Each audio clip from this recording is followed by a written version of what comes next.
Set Phasers, a highly illogical Star Trek podcast.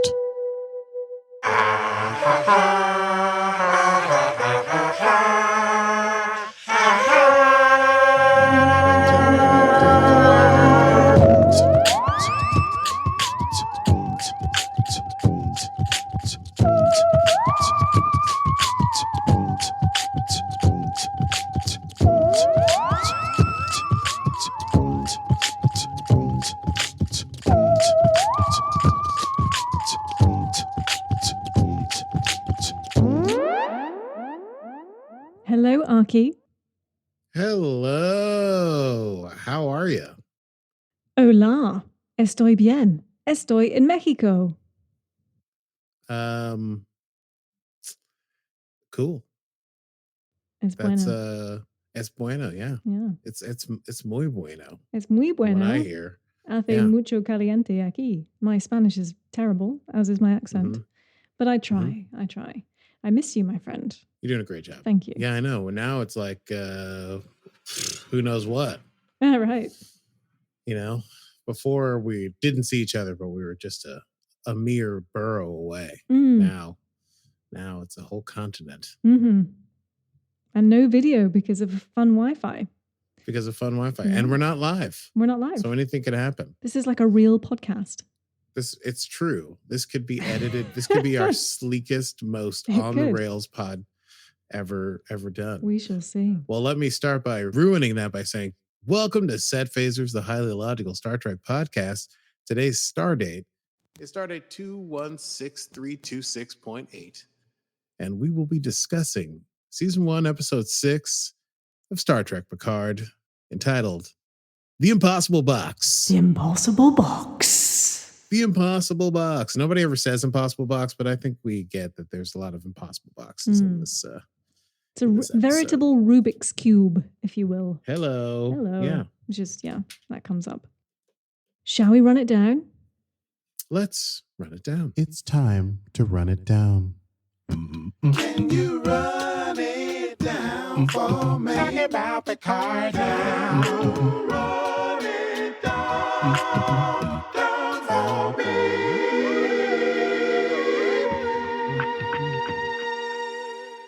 Star Trek Picard. Star Trek Picard. I did the high note there and my dog just looked at me. She woke up and thought, what the hell are you doing? That's good. Now we're both awake. It woke me up too. Wasn't expecting that. Okay, so season 1, episode 5, The Impossible Box. Last episode, we did a lot of Picard business because we hung out with 7 of 9, and there was people getting dressed up and fake French accents and Bruce Maddox, and then there was at the very end Dr. Jurati backstabbed the whole crew when she carelessly murdered Bruce Maddox after they had saved him from the weird bounty hunter prison place thing. So all we now know is that Dr. Jurati is not all that she seems, even though she seems a little torn up by it. But we begin this episode in one of Soji's dreams. Not that there have been many. In fact, there haven't been any. But this is a dream Soji's having where she's a young girl and she's got her teddy bear that I think she calls Scrunchy or Scunchy or something. And it's a rainy night. She's walking down a darkened hallway and she opens the door into her father's work room, and she sees him working from behind, and there's orchids on the table blocking her view, and she wants to see what he's working on. When she turns to go look, he calls out to her and she's scared and she wakes up. She's awake. She's, what? And she's next to Narek, super hot, moody, broody Romulan spy. British spy thing. Moody, broody, Romulan, British spy. And he's like, oh, hey, did you have a bad dream? She's like, yeah. And they're all like, oh, cat and mouse, blah, blah, blah, blah. And he's like, tell me about your dream. She's like, tell me your true name. And he goes, what? And she's like, yeah, I know Romulans have true names. They have a name you tell the outside world. And then you have your true name, which you tell to the one you give your heart. And Narek's like, oh, I got to go. And he puts his pants on. He's like, hey, you should talk to your mom about your dreams. And she goes, oh, maybe I will. And he goes, all right, see you later. Meanwhile, back on La Sirena, Rios' ship, Jurati is explaining, I put those in heavy quotation marks, explaining Maddox's death, that the computer was able to stabilize him, but his heart just couldn't take it. And she's telling that to Picard. But Picard was able to get information out of Maddox before he was murdered by Jurati. And the information that he got was that Daj does have a sister. And her name is Soji. And where is she? She's on the artifact. So now Picard knows where to go to find Soji, even though Soji doesn't know Picard's looking, and she thinks that her sister Daj, who I guess they're sisters in programming. I don't know how to describe that. But Daj is dead. She's been dead for a while. Soji doesn't know that the hounds are circling. But Picard is on the way. And he's going to have to go to this artifact, which obviously he's very upset about because, as we all know, if you know Picard, you know that he was once a Borg. Dun, dun, Fun, dun. fun, fun.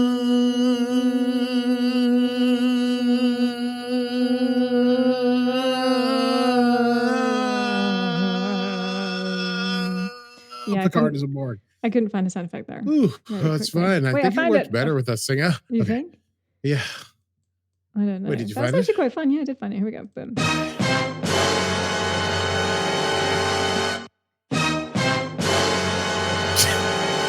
We're having technical difficulties today. That would be but great if we you got had it hit the twice. button like 16 times and we just had to sit through 16 of those.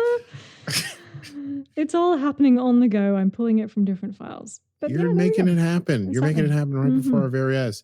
Yes, Picard was Locutus of de Borg. XB. And yes, he's an XB of his own self. And so he's got some real issues with going back to this Q. He doesn't want to be around the Borg. And as he explains to Elnor and Jurati, the last time he was on a Borg cube, he was there unwillingly. He was assimilated. And so he does not want to go back, but he's going to have to. And Picard sort of storms out to collect his thoughts in the holodeck on his ranch. And he asks the computer to look up the artifact and the treaty and Borg. And he finds this. He's going through the research. He sees Hugh. Hugh's in charge of some part of the artifact. And also there's a really cool thing where he's like looking through a see-through screen and they show a picture of Locutus and he's looking at Locutus and Locutus is looking at him and you're like, oh, wow. But like himself like 30 years ago. That's right. But Yeah, they line up the heads perfectly. Yes. Yeah. Superimposition. Mm-hmm, mm-hmm. I'm going to say later that night, Rios is, what you do late at night on a starship. He's just kicking a ball around with his shirt off. What can I say? Drinking out of a flask and, playing keepy uppy, I suppose. Mm-hmm. And he's like, yeah, oh man, I can't sleep because I'm so tortured. The only time I find joy is when I'm kicking around the ball. And then he said, oh, I didn't see you there. And who should be there but Dr. Jurati? Or in her shirt sleeves or lack thereof. Let's call her Agnes. Hey, Agnes. And she comes over to Cristobal and she's like, hey, what's that? He's like, oh, you couldn't sleep? And she's like, oh, no, I couldn't sleep. And he's like, hey, have a drink. And she's like, okay, I'll have a drink. And she's obviously very tortured because people think because Bruce Maddox died, but it's because she actually killed Bruce Maddox. But anyway, Rios is like, yeah, space, how you feeling? And then he says, hey, listen, if there's anything you want to talk about, we can talk about it. But the subtext there is, if there's anything you want to talk about, we can sex about it. Mm-hmm. Because then they immediately, boom, boom, boom, boom, they start making out. But then Jurati's like, no, I couldn't possibly. I have a superpower, she says. I can tell when I'm making mistakes. I have a superpower. I can sense mistakes while I'm making them, she says. And then he goes, oh, okay, cool. And then they decide to make the mistake for real. So they hold hands and go, boom, boom, boom, boom. I've been feeling, Yeah, I don't have that one. That's fine because we don't have to worry about the licensing because that's true. Yeah. Much easier. Meanwhile, back on the artifact, Narek and his wonderful sister Sarissa are hanging out in his room. Obviously, she's hanging out there, and he comes back in, and she's like messing with his stuff. Weird, like box / Rubik's Cube style thing. I think it's called a Tanzakron. And she's like, "Hey, what's going on?" And he's like, "Hey, I'm making some progress." She's like, "What kind of progress?" And he's like, "She's having dreams." And she's like, "Who gives a crap about dreams?" And he's like, "The dreams are important." And she goes, "I think you're in love with her, with it." And Narek says, "Oh, you think that's what it is, but you must understand the dreams mean that she has a subconscious, and that her subconscious is conflicted, that she knows she's not really human. She might be a robot. And when she sleeps, it tries to resolve this conflict." And she goes, she's not believing it. She thinks her brother is weak, but he says, but the dreams are not a malfunction, sister. They are a vulnerability. And by plumbing those dreams, we can get to those memories without activating her. Remember in episode 1, when somebody activated Dodge and she killed like 6 people in like 3 heartbeats. So they don't want to activate her, but they do want to find out what is it they want to find out. We find out now the location of their homeworld. Do you want an actual one? Yeah, I mean, why not? Who cares? It's fun to have a dun dun dun. It's thrilling every time. Yeah. Gasp. That's a real one. Like, okay. I do that every time. Yeah, that's real. Yeah, that's what you did. Yeah. When they were like, "We'll find their homeworld." Yeah, gasping is fun. Do you know what? This is more fun without the video. I quite enjoy this. It is a little. Well, is it though? I don't know. I'm enjoying it. Well, I'm glad you're having a good time. That's what's important. Mm-hmm. Anyway, Narek draws a wonderful metaphor between breaking into Soji's subconscious and the toy box thing that he has that apparently is like a puzzle that you have to figure out. And he's like, you got to figure out exactly how to move the box. You got to have patience, and you move the parts, and you feel, and you reason, blah, blah, blah, blah, blah. And he says, the key to opening the Tanzakron is taking the time to understand what's keeping it closed. Oh, yeah. Favorite quote, actually, that one. Moody, broody, British Romulan spy. That was your favorite quote? Yeah, I think so. That was a pretty good quote. Yeah. I like that. It's deep. It's heavy. And that, I think, is our titular Impossible Box. Indeed. But then he refers to Soji as a box at some point. I forget why. Indeed. Yeah. Indeed. You'll come on to that. That is the physical manifestation of the Impossible Box, and everything else is a metaphor for the box, including the Borg cube.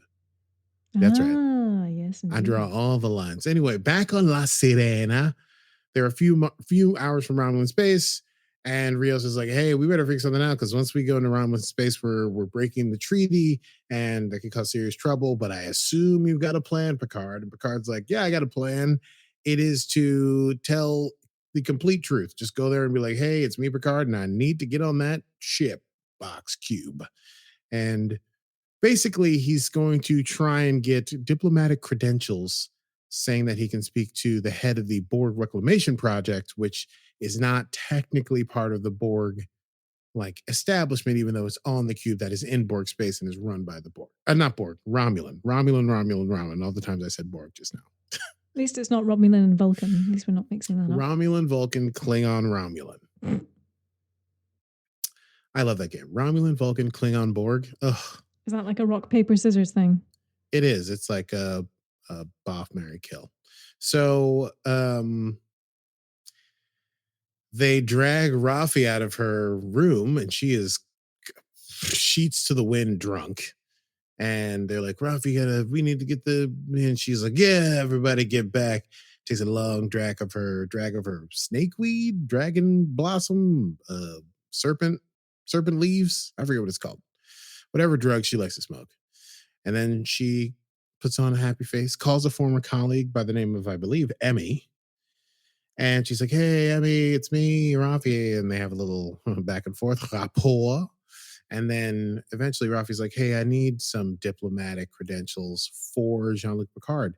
And Emmy's like, "Yeah, love to do it, but I'm not going to do it. That's crazy. He shouldn't go to Romulan space. I'm not going to give you those credentials." And then Raffi goes, "Okay, that's cool. Only thing is, I don't know what's going to happen when we get there in like 2 hours, because that's where we're headed." And Emmy's like, no, don't do that. And Raffi's like, "Well, I wish I could stop Picard, but you know how he is." And if we get there and we don't have diplomatic credentials and he tries to get on that ship, it could cause a huge diplomatic incident between the Romulans and the Federation. That would be a real drag. So maybe you want to get us those diplomatic credentials. And her friend Emmy is backed into a corner and says, I'm telling you, this is a friend, Raffi. Don't ever call me again. And then signs off, but they apparently get the credentials. And then Raffi is brought back to her room by Rios because she's too drunk to walk, basically.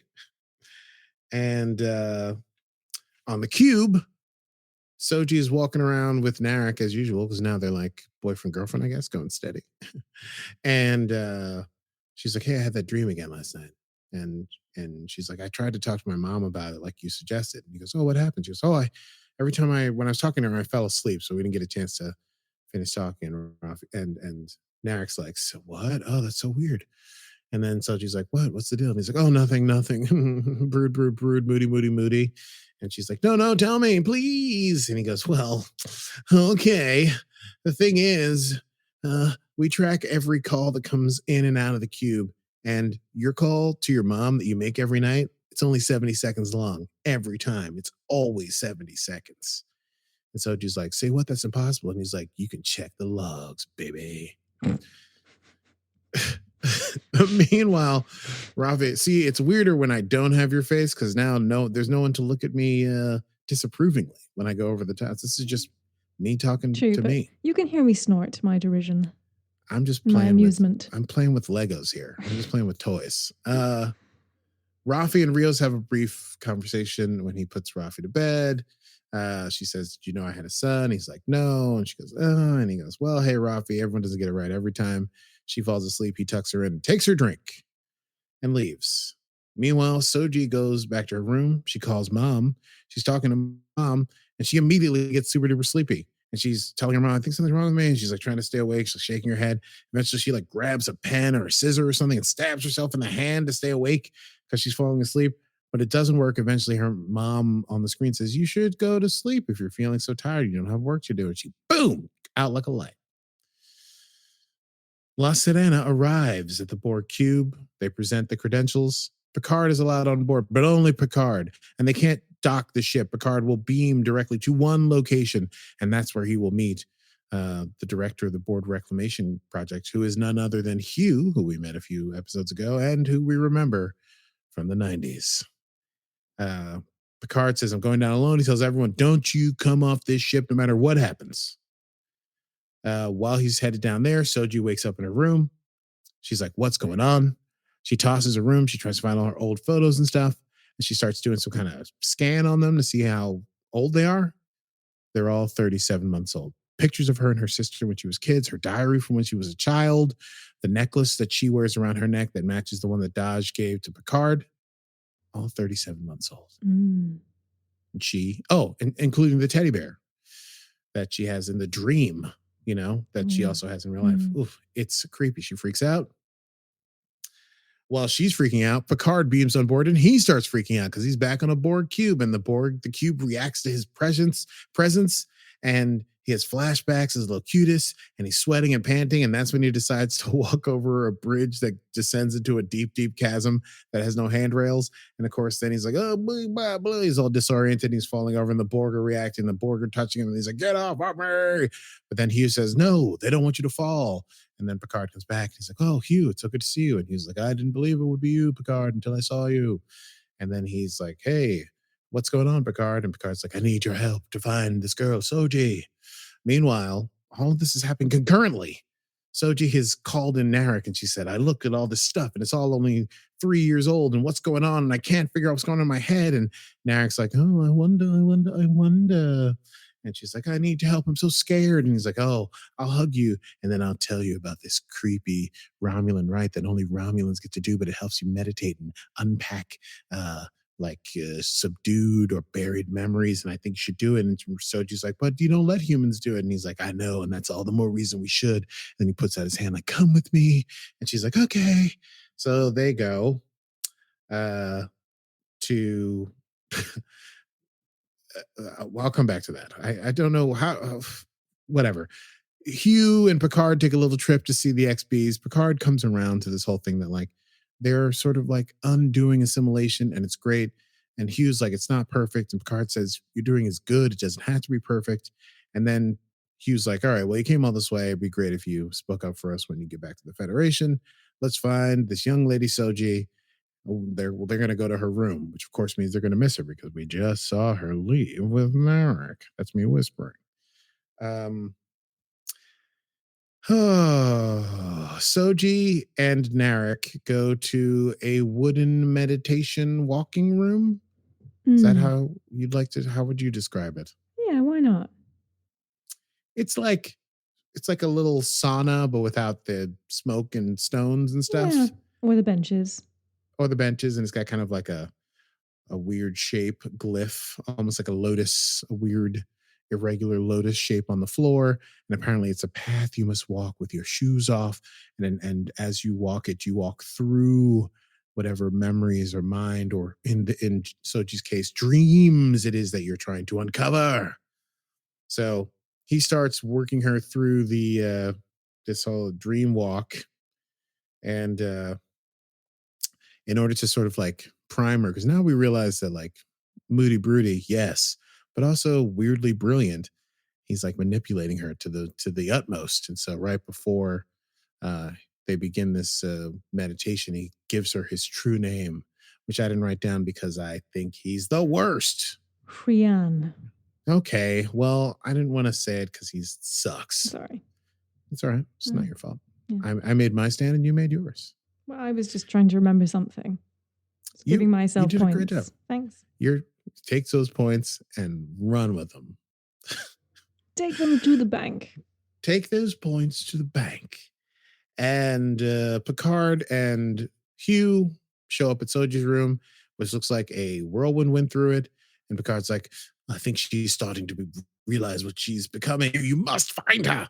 And then Hugh looks and he's like, it says that she's not on the cube, which is impossible. And he's like, we have to find her. Someone must be concealing her.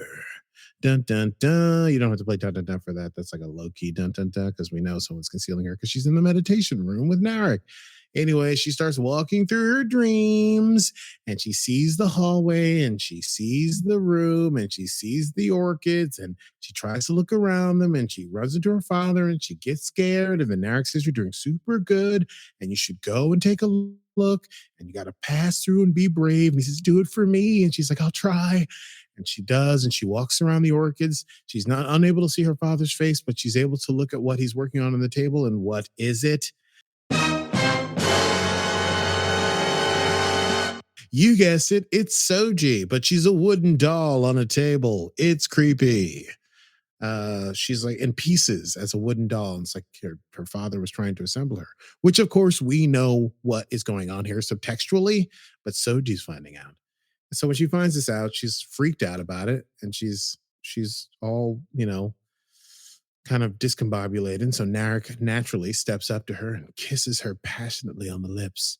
And then he says, the reason that you had these visions is because you aren't real. You never were. And then he traps Soji inside the impossible box. One of the many impossible boxes of our episode. Yes. And that's why I don't care what his real. It's crushing, right? He goes out and he leaves his little box in there and it starts emitting a red gas and the gas starts to fill the room. And I guess it's like radiation gas or something. So Soji starts to cough behind it. She's running from it. And Narek is out, not looking through the window, crying to himself like a true sociopath. And Soji, out of panic, starts to activate. And so she like punches a finger through the floor and then she punches through the whole wooden floor. And then she bends up the steel beams and then she looks out the door and Narek is looking at her and she's looking at Narek and she jumps down between levels. And then all hell breaks loose on the cube because she shows up on Hugh's thing and Hugh's like, I see where she is. And Picard's like, where? And Hugh's like, she's in between levels. We got to find her. She's activating. Picard says she's moving way too fast. So Picard and Hugh run out to the hallway and they leave her. And meanwhile, Narek is talking to Narissa and he's talking to all the Romulans. We got to find her. She's down here. So there, Romulans are looking for her. Picard is looking for her.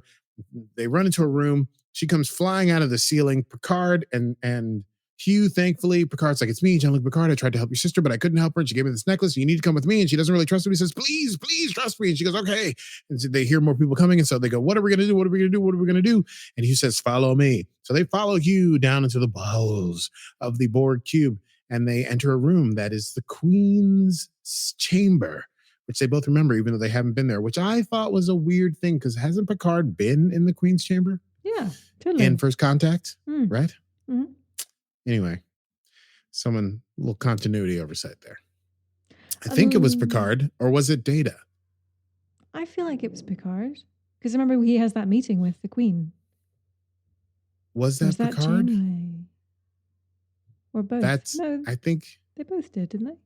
Well, in the movie, there's a Borg Queen, but I think she is trying to find Picard, but she captures Data, and she's like, man, might be time to rewatch First Contact. Yeah, might have to do a watch along finally. Yes, let's do that. Yeah, we should do a First Contact watch along. Oh, man. That's a great one. Okay, so anyway, they're in the Borg Queen cell. They close it up. Apparently, it's a very hidden part of the ship, but that only an XB would know. And Hugh begins to activate some, what I wrote, quote, Borg stuff. And then a thing slides down. He says, is a spatial trajector. And it has a range of, Soji knows somehow, 40,000 light years. And so Picard contacts La Sirena and he's like, we're being attacked. I found a way to get off the ship. We're going to go to a place called Nepenthe. You'll have to meet us there. And then they'll go, okay, cool, whatever. This seems weird, but we'll do that. And then they look around and where's Elnor? Elnor's gone. Even though Picard told him to stay on the ship. And then Picard and everyone turns around and there are 3 Romulans in the doorway. Now, of course, I think that are activated. Soji could have taken care of them, but it's still cool that they're suddenly stabbed to death with a short sword by Elnor. And Picard's like, I told you to stay on the ship. And Elnor's like, I didn't. And Picard goes, thanks a lot. And then they are able to power up the spatial trajector thing.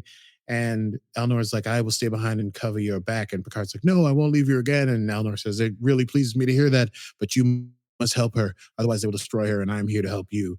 And so Picard and Soji step through, and then Hugh turns to Soji and says, not just Soji, Hugh turns to Elnor and says, it'll take a few minutes for this room to hide itself and everything to shut back down, and we have to keep them away from this, otherwise they'll know that it's here. And Elnor says, not to worry, I can take care of that. And they step out into the darkness, the room closes, the screen goes black, and Elnor says, please, my friends, choose to live. End of episode. Now that, my friends, is space opera. It's a cliffhanger. Cliffhanger. What do we have? What do we call cliffhangers in space? Ooh, it's a black hole? Is it a nebula? An accretion disk? Yeah, it's not as cool. It's an accretion disk. Yeah, and overall, how did you feel about this episode? It was a good one. I feel like we start to get going. There's some action. Yeah, this is episode 6 of 10. Mm-hmm. And so, we now know that it's going to be a sprint to the end. We've had all the setup. We know all the players, we think. We've had our little, everyone's complicated. Everyone's screwed up. But now there's work to be done. Picard finally has Soji, which is great. Makes you feel like, okay, things are going to work out, right? Yeah. Just fine. Oh, I forgot to mention in the rundown, like a big dumb idiot. I can't believe that. That the whole thing is that when she sees herself, she also looks up through a skylight and she's able to see that there's 2 red moons and constant lightning. And that is somehow giving the Romulans a clue as to where this planet might be. They're able to figure out a planet with 2 red moons and a lot of electrical storms. So now everyone's racing to this homeworld.